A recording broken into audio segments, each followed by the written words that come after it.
श्री दुर्गा सप्तशती तृतीय अध्याय। देवी के दिव्य रूप का वर्णन। श्री जगदम्बा का तेज हजारों सूर्यों के उदयकाल के समान है। वह लाल रंग की कलाकारी पहने हुए हैं। उनके शरीर पर खोपड़ियां की माला सुशोभित है। उनके दोनों वक्षों पर लाल चंदन का लेप लगा हुआ है। उनके हाथों में मालिका, विद्या, अभय और वर मुद्राएं हैं। उनका त्रिनेत्री मुख अत्यंत सुंदर दिख रहा है। उनके सिर पर चंद्रमा के साथ रत्नजड़ित मुकुट है। वह कमल के आसन पर हैं। मैं ऐसी देवी को अपनी भक्ति सहित प्रणाम करता हूँ। दुर्गा की कहानी। योद्धा, हिंदू देवी और सभी की माँ। चिक्षुर के राक्षस सेनापति का संघर्ष। ऋषि कहते हैं कि जब राक्षसों की सेना इस प्रकार नष्ट हो रही थी, तब महान राक्षस सेनापति चिक्षुर ने अंबिका देवी से युद्ध करने के लिए क्रोधित होकर आगे बढ़ाया।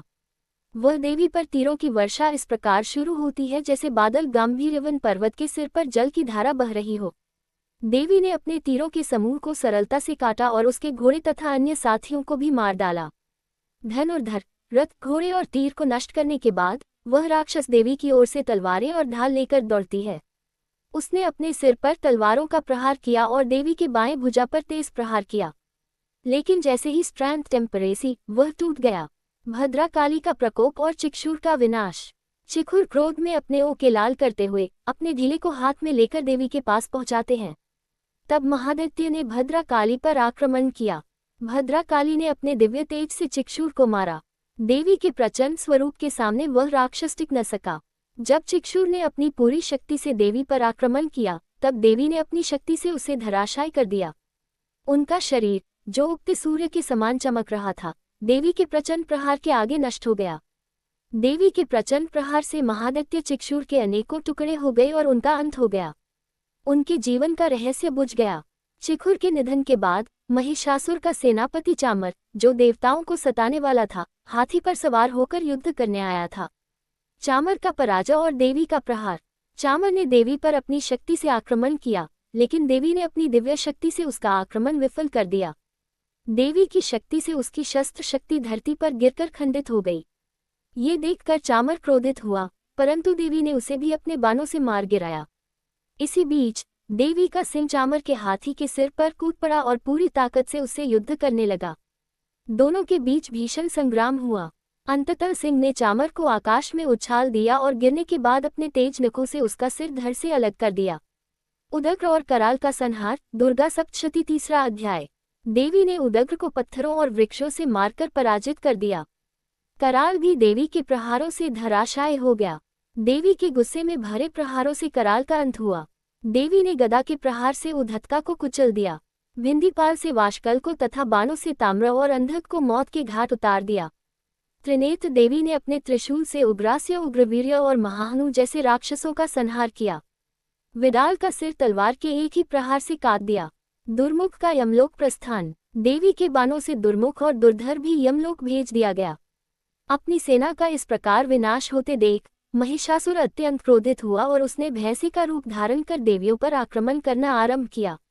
महिषासुर का प्रचंड आक्रमण और देवी का क्रोध। महिषासुर ने अपने विशाल शरीर से देवियों को कुचलना शुरू किया। वह कभी अपने सींगों से वार करता, तो कभी अपनी गति से सैनिकों को चकनाचूर कर देता।